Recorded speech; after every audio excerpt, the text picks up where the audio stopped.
Welcome back into the Lions 24/7 podcast. I am Tyler Donahue. We got a fun show for you. We're going to mix things up a little bit in terms of our perspective on episode 2 this week. I want to encourage you, if you missed out on our first episode of this week here in mid-May, we spent a lot of time breaking down those 4 newly enrolled freshmen. Peter Gonzalez at receiver, then you've got Anthony Speck at linebacker, his teammate, Malachi Williams, the edge rusher, and additionally Caleb Brewer. And we're going to focus a bit more on Brewer on this episode. In fact, we're going to go all in on the trenches for our first segment here on the Lions 24/7 podcast, because Steve O'Neill not only coached Caleb Brewer with Wyomissing's football program here in the state of Pennsylvania, but Javin Williams, a year before him, a 5-star in that 2023 class, a guy we got to see certainly on the practice field a bunch in year 1, in some game action, and now competing to start potentially here in 2024 as a redshirt freshman. We're going to get some great perspective. He's worked with these guys throughout their high school career, had eyes on them before they even got to high school. So it's going to be a fun conversation. And after we get through that, stick around, because we will shift the spotlight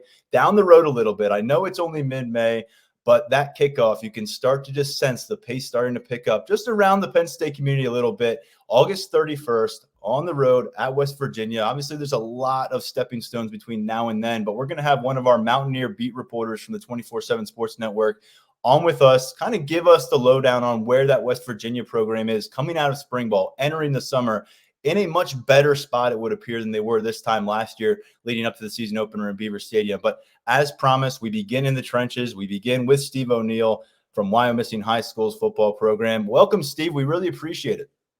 Thanks for having me. I'm here to talk football. Let's do it. We got plenty to talk about, and it's been an exciting couple of years for you. I know exciting several years working with these guys, and I'll mention first, you've got 2 decades on that staff at Wyomissing. Your heart is truly invested in that community. We'll talk about what has really happened between the Penn State community and the Wyomissing community, and those 2 things merging with a couple back-to-back commitments and signees coming here to Happy Valley. I want to begin with the new guy on campus, because there was a lot of noise around the 5-star Javin Williams last year. Let's give Caleb Brewer his spotlight right now, though, because he got to campus this past weekend, enrolled among those 4. There's now 20 freshmen who are here. He's the 4th offensive lineman on campus as a scholarship freshman. Donnie Harbor from Upper Wisconsin will make it 5 later this summer. But take us back to the origin story here before we get to where he is now coming to campus. Caleb Brewer, when was he first on your radar? And talk us through his development from a young football player to a Power 5 offensive line prospect. It was probably 8th grade. I heard about this big boy coming. And so anytime we had a chance at practice where we had a little break, I'd make myself get to the edge of the field so I could peek over and take a look down at the junior high games. And I saw big boy down there, big Caleb, and I was like, I can't wait to get my hands on him when he comes up with us in 9th or 10th grade. And the rest is history, and then we'll go from there, I guess. Yeah, so he does make the jump. You already knew he's going to join that program, and I'm sure you had some excitement when you finally got to work with him. What did he look like early on, freshman year, underclassman? Was this a legitimate kind of FBS prospect that you saw brewing early?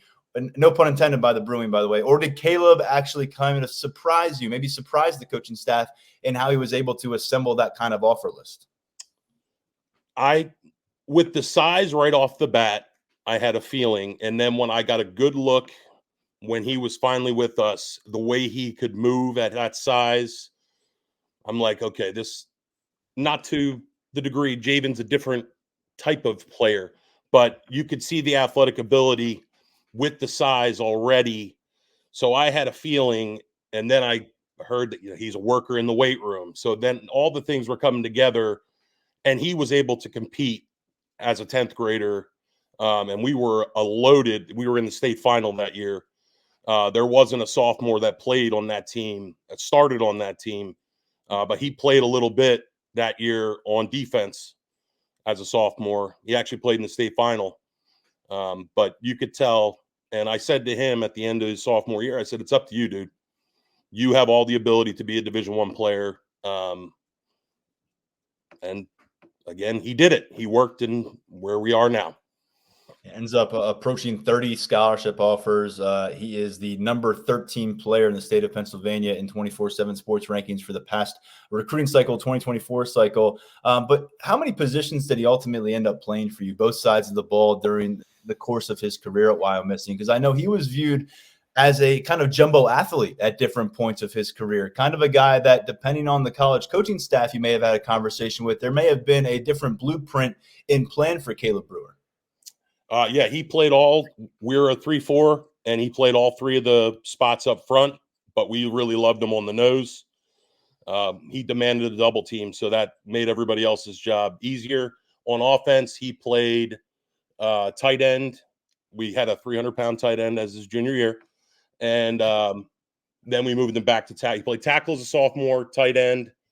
Because we don't pass the ball. I don't know if your fans know that. Wyomissing, we run about 40 times a game, and we'll throw 5 to 10 at best. So we weren't worried about Caleb getting the ball anyway. We just want you to go block that guy.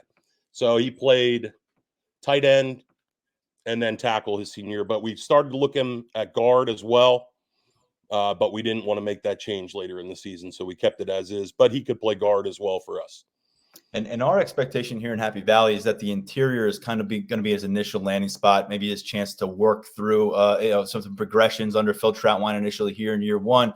But we did, and we talked about this on our first episode this week with Tyler Calvaruso, talked about his going 1 through 5 at different points during the camp circuit here at Penn State. They were really trying to push his buttons a little bit and match him up against different type of defenders. He might face a 315-pound defensive tackle, and then 20 seconds later, they're blowing the whistle again, and it could be a 205-pound edge rusher. So I don't know if you were out there at some of those camps, but we were keeping a close eye on him, obviously, as an incoming Nittany Lion. How do you think, as the summer went on, he progressed? Because we heard a lot of feedback from inside the Lash building. They were very pleased with how he matured in a lot of those settings from maybe early June to the end of July.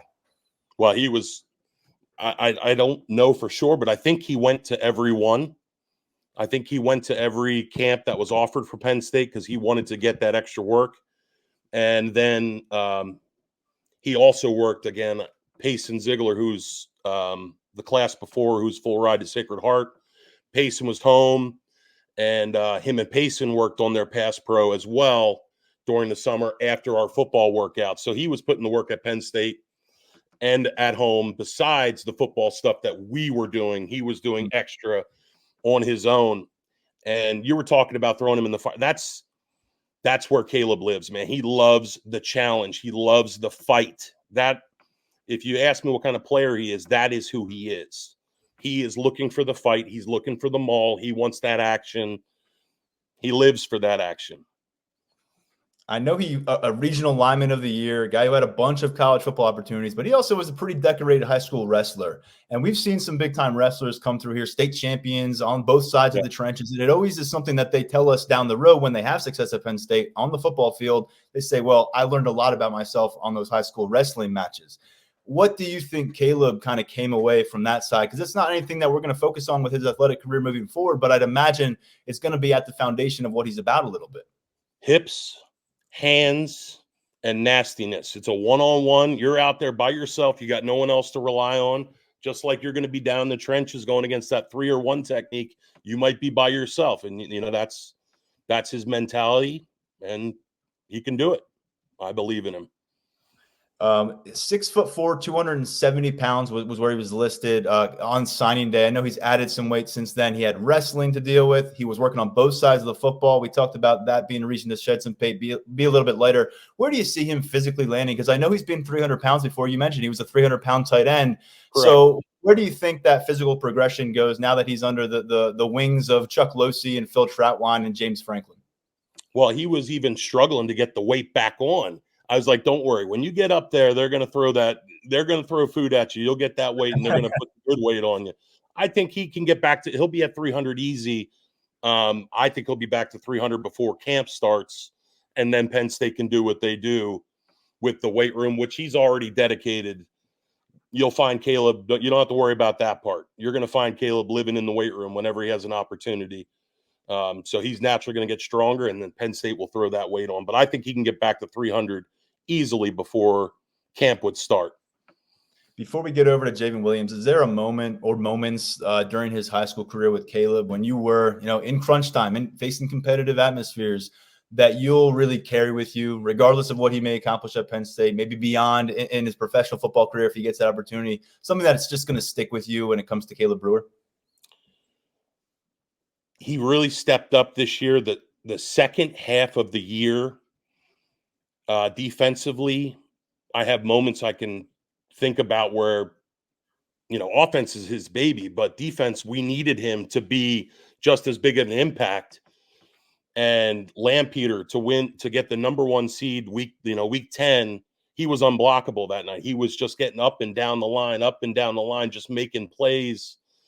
Trinity game, he had the winning sack to end the game. We're up 35-34. Just big impact plays. And in the state semifinal, he was a monster as well. He played big in the games that mattered the most. And damn near unblockable sometimes and mauling people on offense. Just proud of the senior season he had and on his way to you. Is there something to be said for what Javin Williams did just a year ahead of him, seeing him go through, being that had that bullseye on his back in the trenches every week, have those offers kind of carry the clout, but also carry the burden that comes with it at times? Do you think there was something gained from him seeing Javin go through the process and then kind of stepping up into a larger role last year? Well, we had a nice little run from 2019. Max Hurlman went through the process, not Division I, but he full ride to Colgate. And then Aiden Mack was our tight end, full ride to Richmond. And Javin saw Aiden go through the process. Then Javin went through and he taught Caleb the process. So it definitely helps to have the upperclassmen that have gone through that process to lead them, show them, and talk to them how this whole process goes through, not just coming from me, not coming from Coach Wolfram or Ross at Go Big, to hear it from teammates and former teammates is definitely a different perspective that is very helpful. Let's get into it with Javin. He's somebody who finished in our rankings as a 5-star recruit, committed to Penn State pretty early in the process, remained loyal to the program when things maybe could have exploded and gone in some different directions. And now he's in year 2 on campus, and we'll talk about where he is now. But again, origin story with this guy. I know he's somebody that you weren't exactly probably surprised to see show up in the high school hallways as a freshman. No, because I had his big brother right before him, who was also a 6'5", 330-pound monster. And that's why Javin didn't get to start as a sophomore, because Javin backed up his big brother. Again, same thing. I looked down at that. I had a little earlier look at Javin because Javin threw in the spring in junior high, and I coached track as well for a long time. At that point, I was still coaching track. So I had already seen Javin. Because the junior high would throw over here and varsity would throw over here. So I had an eye and I interacted with Javin already. So I had a good look at him as an 8th grader. And then again, junior high, watching over the hill. And then he came up. He didn't start as a sophomore either. And he had to earn his time. And I told him the same thing. I'm like, dude, you're a freak athlete. 6'4", at that point, 285 shouldn't move the way you do. And you have all the potential in the world to be a Power 5 guy. And he went out and did all his track. That correlates to the Power 5 as well. The hips and the rotation and all those things. So I think with Javin, you've attached the track and field success, and he was one of the more decorated athletes in any sport or any capacity in that cycle across the state of Pennsylvania. How did you see him handle that kind of rise, especially when we're talking about an era when NIL is in play, when recruiting and social media are interspersed more than ever before? How did you see him deal with that? If you know Javin or you know the Williams family, they are extremely humble, and Dad won't allow Javin to be anything but humble and do things the right way. That's why Dad and I get along very, very well. We are in constant contact. I will get a text or he will get a text from me randomly.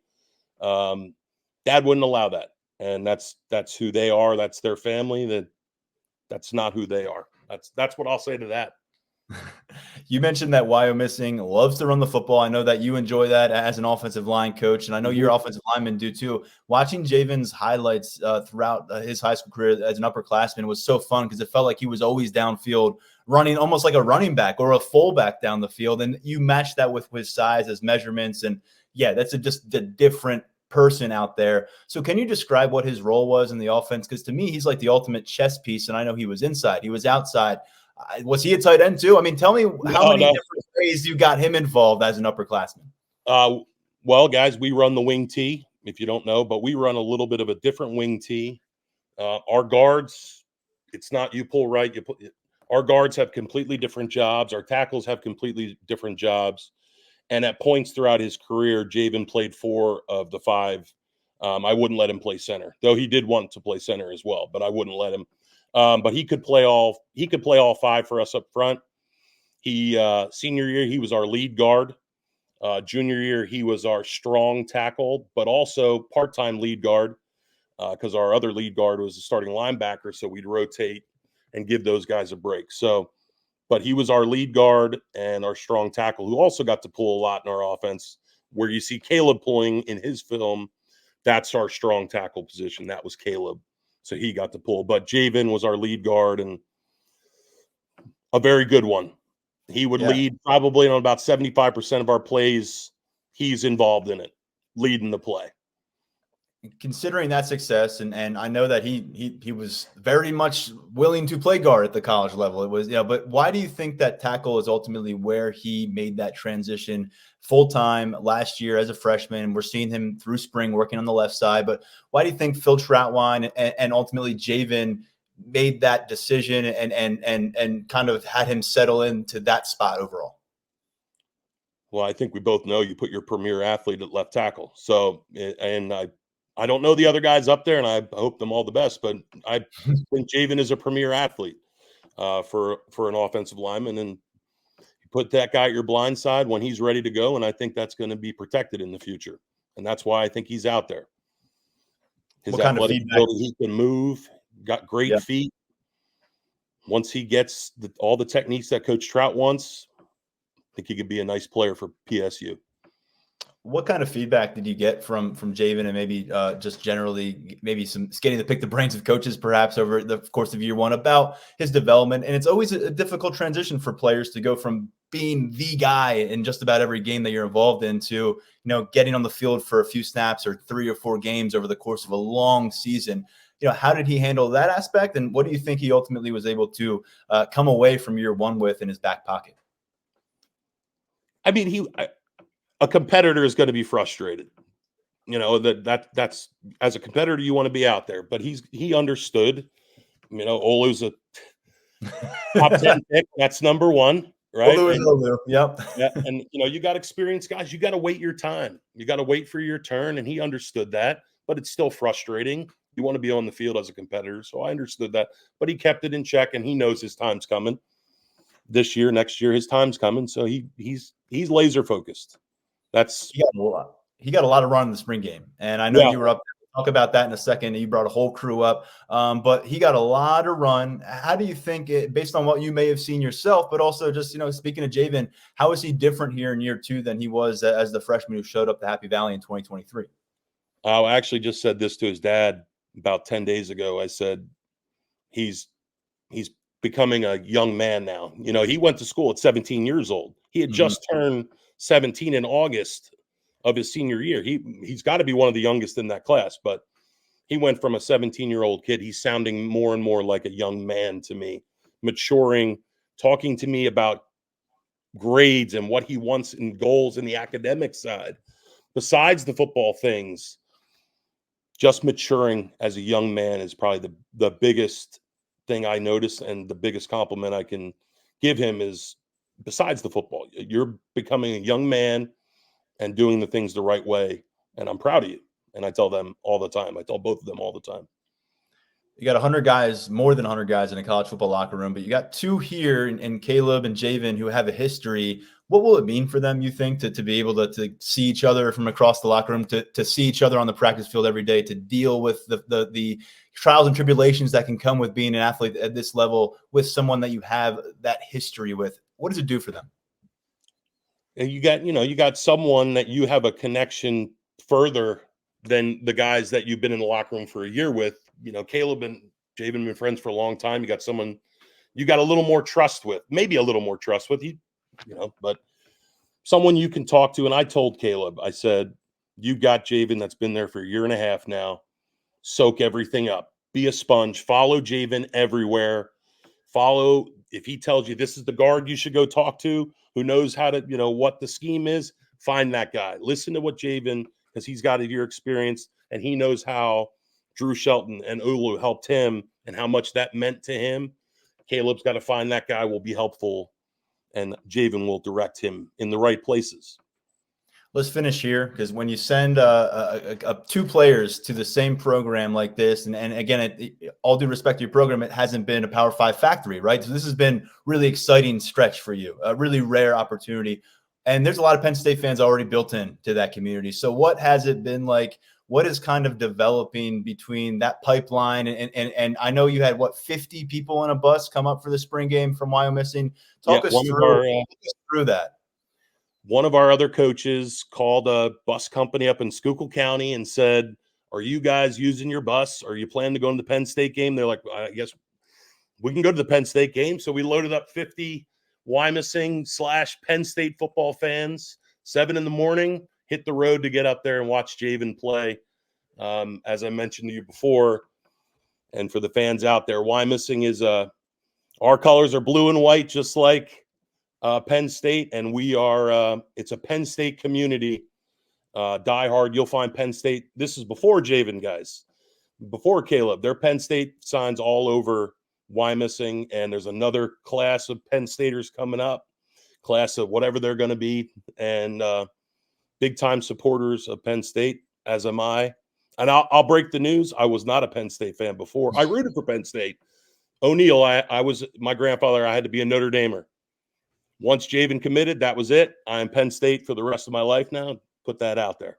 As you can see, the hat, they wore the hat to the podcast here to prove that. The Nittany Lions logo on that for those who aren't watching the episode. Really appreciate it. We expect you to show up with a bus of 100 next year, because you got double the players now on the roster, so you need double the fan support. Steve, it's gonna be a fun few years for you, and I think these guys are going to get a chance to really prove themselves in the coming years, and we'll keep tapping into your insight, because you've got a lot of history with them. Thanks so much for joining the podcast. And they'll represent Wyomissing and Penn State the right way. Thanks, Steve. I appreciate having me on. Have a great one, guys. This episode of the Lions 24/7 podcast continues with a little forward focus. We are still in mid-May. We've got a long way to go before we're actually seeing Penn State back on the practice field in early August. But once that happens, it's going to be a very quick countdown clock to an August 31st kickoff down in Morgantown between West Virginia, Penn State. These are two teams that met in the opening matchup last year in Beaver Stadium. Penn State took care of their business in that one to get off to a 1-0 start. West Virginia ultimately put together a season that, by and large, surpassed expectations there in year 5 under Neil Brown. So we're going to break down where they're at right now. We're going to turn to a network colleague, Chris Anderson, who's been covering the Mountaineers for quite some time now for 24/7 Sports. And Chris, we appreciate you hopping on with us here to take a very early look, about 3.5 months early, at that kickoff matchup. Yeah, no problem. Glad to be here. I think last year when we had you guys on, I don't know if it was you or Mike from the site, it was kind of a very early look at that 2023 opener. And there was a lot of, wondering whether Neil Brown would be around in 2024 for the follow-up matchup between these two programs. Can you take our listeners through, because many of them may have just disengaged from West Virginia football after that season opener. We were following along, and obviously it turned out to be a pretty solid campaign for them. What exactly was accomplished by Brown and company in 2023? I think it was, first and foremost, was finding an offensive identity. That is something West Virginia has not had since Neil Brown arrived. They've had, I wouldn't say success. They've been basically a 500 team, a couple of years above 500. You've seen progress. You've seen some glimpses of greatness even on defense, but nothing of substance on offense, which was concerning considering Neil Brown's background as an offensive coordinator, wide receivers coach, all of that. After that Penn State game, we kind of really dug in for the rest of the year. For the next few weeks, they rebounded. They came back. West Virginia fans said, hey, maybe Penn State top 10 team and you went on the road and you lost. That's going to happen even to good teams. Then the Hail Mary loss to Houston kind of sent everybody into a downward spiral that things were bad because everybody knew Houston was bad and had the former coach West Virginia didn't feel the need to keep. And then they beat us. So it's bad look right there. But to bounce back, finish the season with strong wins and end up at 9-4, even if UNC wasn't playing some of their best players in the bowl game, that ended the year on the high note, puts West Virginia in this conversation this offseason for the first time since 2018, Dana Holgerson's last year, where it's, hey, West Virginia top 25, maybe still in the top 25. I'm getting messages from our guys at the national desk saying, hey, Chris, you want a early season, way too early top 25 thing. What do you think about this for West Virginia? And it's, man, I haven't had to answer those questions in half a decade. Yeah, and I'm looking at Neil Brown's track record thus far down in Morgantown. Obviously, he had a lot of success at Troy, 3 consecutive double-digit wins to earn himself, the jump up the Power 4 competition. But 5-7, 6-4, 6-7, 5-7 was where he was at going into 2023. You start 0-1, not really a lot to look at that opener. Didn't really threaten Penn State in significant ways in that matchup. But then 4 straight wins, as you mentioned. Then a Hail Mary loss to Houston and the former head coach, 41-39. Then they followed that up with an Oklahoma State loss as well. So they're 4-3. Ultimately, though, West Virginia finishes out the regular season 8-4. They beat North Carolina in the postseason in the Duke's Mayo Bowl. So they're a 9-win program last year. And so 9-4 squad. Penn State finished 10-3 last season. All of a sudden, this looks like it carries a little more cachet than maybe it would have otherwise if West Virginia maybe hadn't turned it on during the 2023 season. So what is the excitement about for this opener this time down in Morgantown and what it might mean for that momentum that you talked about? That's first off season in a while where it feels like there's some of it.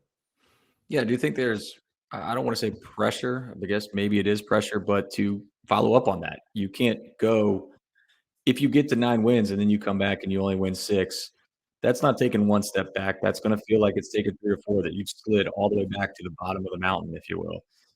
So West Virginia needs to kind of stack these winning seasons in a row if they want to continue to find success.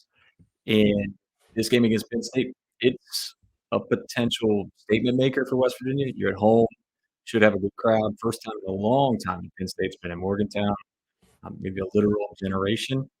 But if you can that win there, that can really set you off on a good path. And just like every season opener, I've done the statistics on West Virginia season openers. And last year was an anomaly. When West Virginia does not win the season opener, they tend to lean towards like a 5-7, 6-6 type of season. When they do win, it's lean towards an 8 or 9 win season on average. So last year was an anomaly. I don't think they can do that again. I think the schedule is going to be tougher. So there might be a little more pressure on West Virginia to actually maybe win the game in week 1 over Penn State.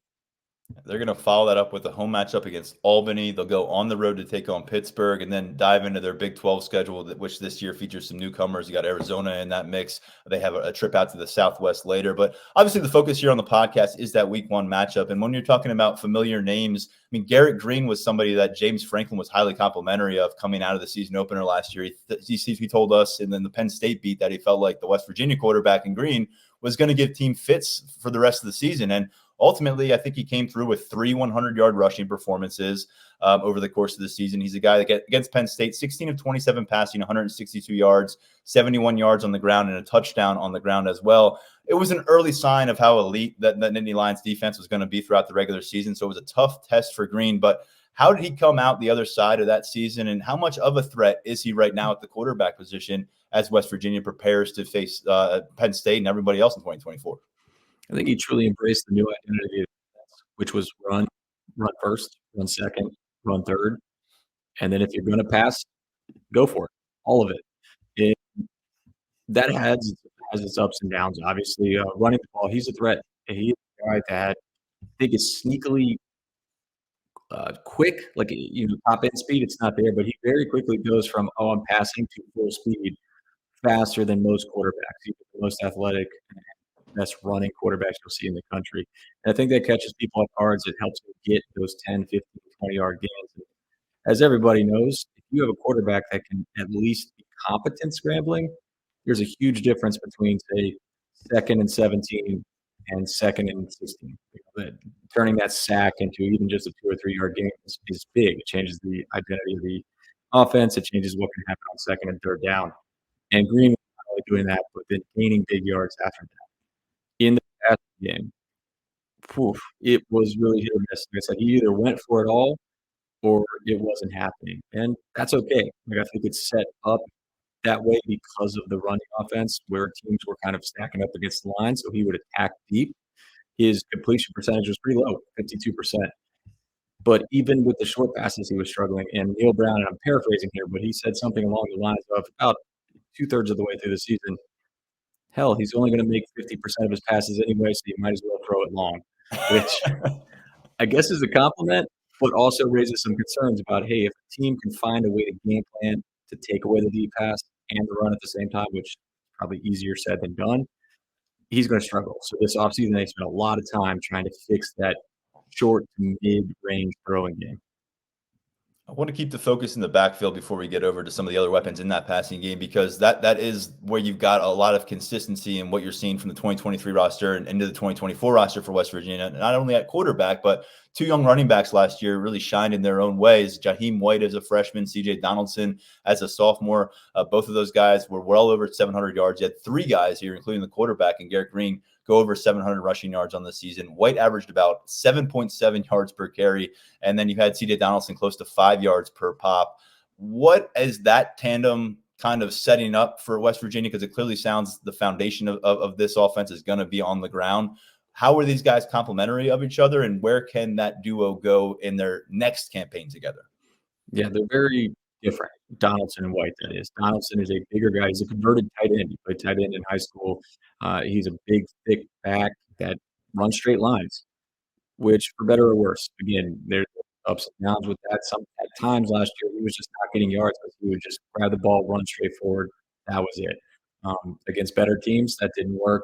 Against lesser opponents, he was able to rack up yards because he's such a big, bruising back. He developed a little bit more vision, I suppose you could say, and got some more yardage as the year went along, found some more success. And White's the opposite. He is a smaller back. He is, I don't know what he's listed at, but as someone who covered him in high school, saw him, stood next to him, he might be 5'9", maybe. But he's quick and he's agile. He can move quick. Just like with Green, I don't know if he's got 4.3, 4.4 speed, but he will go from kind of busting and run outside to all of a sudden running vertically in a split second, and the defense is just out of position. And that is a big reason why he was able to get those yards that he was able to do last season. And then what he's looking to distribute, Green, I mean, whether he's going for home run ball downfield or searching more short to intermediate, are there ascending figures in this passing game that Penn State's obviously going to be preparing for? And I got to check in on one name, Rodney Gallagher, because he is somebody that Penn State was pushing for much of his high school career out of the Pittsburgh area, ends up down in West Virginia last year as a freshman. Where is he, and what's kind of the noise around him year two? He was one of the highly ranked recruits that they've brought in under Neil Brown's watch. What if I told you maybe he plays defense in the season opener? That would be interesting. I'm listening. Yeah, so he was kind of a slot receiver, jack of all trades type that they found different ways to get the ball with a couple of handoffs, a couple of short throws. He always waiting for that trick play because he was a quarterback in high school where maybe he gets an end around and makes a pass. But this spring, a lot of eyebrows were raised when media gets access to about a handful of spring practices, and as the out there's Rodney Gallagher as a slot corner, as a cornerback. And they said, we're going to try some things out. We'll see what happens. Neil Brown's done this in the past. He had a player at Troy that played both defensive back and wide receiver. I don't know if that can really cut it in the Big 12. I'm interested to see how much that actually translates to the fall, what happened in the spring. But he'll have some opportunities, certainly on offense if he stays there, and special teams will probably be one of the key return guys. But he's a guy that'll be in that mix in the wide receiver room. I'd have to ask about another name from the past here in Happy Valley, and a name that's currently on that West Virginia roster. Fatorma Mulba, he made his farewell appearance in a Nittany Lions uniform back in the Rose Bowl to start 2023, got in the transfer portal, found a home at West Virginia. Last year was year one for him. how much has he made progress? And he's a guy that when he came here to campus, in-state player, was considered a very raw recruit and a guy who had a lot of athletic intangibles that Penn State was excited to build upon. He was always one of the strongest guys in that room, but it never broke through for him on the field. What's happened for him down in Morgantown? Yeah, I think he found the perfect role last year, and I'm very curious to see what happens this season, because last year they were able to throw him out there for 15 snaps a game, and it was the perfect amount of time for him to exert all of that strength that you're talking about and not get worn down.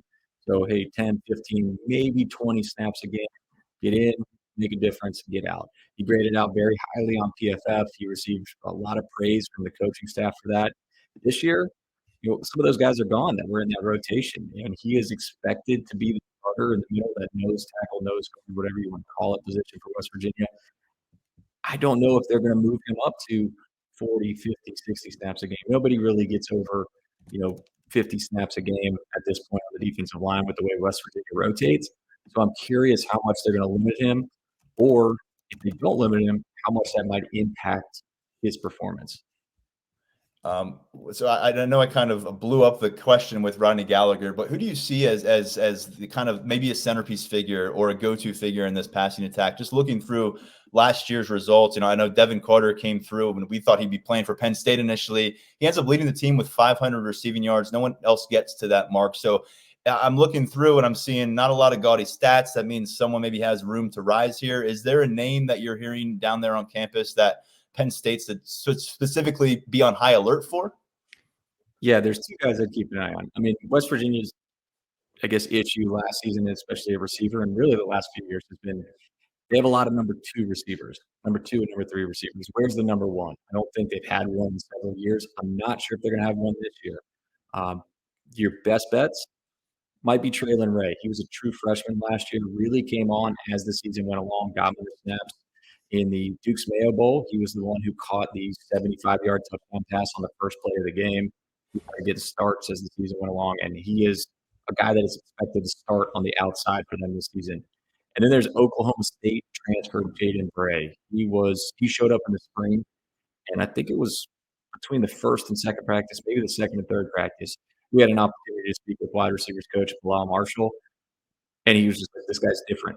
Look, he looks different. He plays different than anything else they have in that room. So that's kind of hinting to me that he might be a guy that can make a difference for them as well. I'm looking at the games that West Virginia lost last year, the 4 of them, 38 points surrendered to Penn State, 41 points surrendered to Houston, 48 points surrendered to Oklahoma State, 59 points surrendered to Oklahoma. When it comes to premier matchups on this 2024 schedule for West Virginia, how do you project this defense and where are they from a personnel standpoint in terms of maybe producing some star potential players? I think everything lives and dies with the cornerback room. West Virginia essentially ran with 2 cornerbacks last year, Beanie Bishop and Malachi Ruffin, and they both combined to play about 96% of the cornerback snaps against FBS opponents last year. Wow. And then the third guy, I guess if you want to say there was a third cornerback, was Jacoby Spells. Ruffin, Bishop, graduated, gone, NFL. Spells, injured this spring, out until he might miss Penn State. They keep kind of dropping hints. They started by saying fall camp, and they said September, so it makes me think he might be out for the season opener. So who's playing cornerback? Now, West Virginia went out and got, as of now, and they're still looking somehow, but they're over the scholarship limit, but like 5 defensive backs in the transfer portal, and they're going to be throwing all those guys out there and saying, hey, we need 2. Who wants it?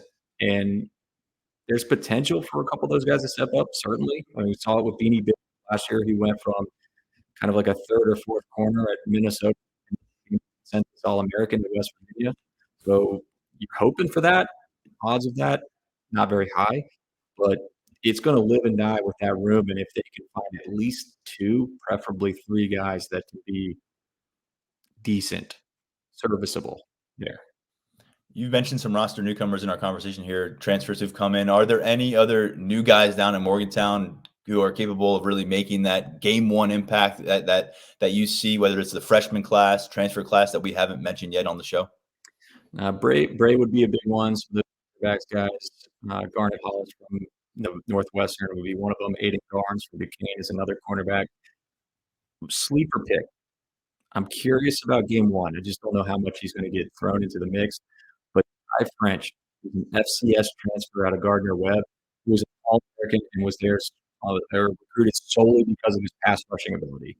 He is going to play in that bandit position that West Virginia has that most of the time their sole job is to rush the passer.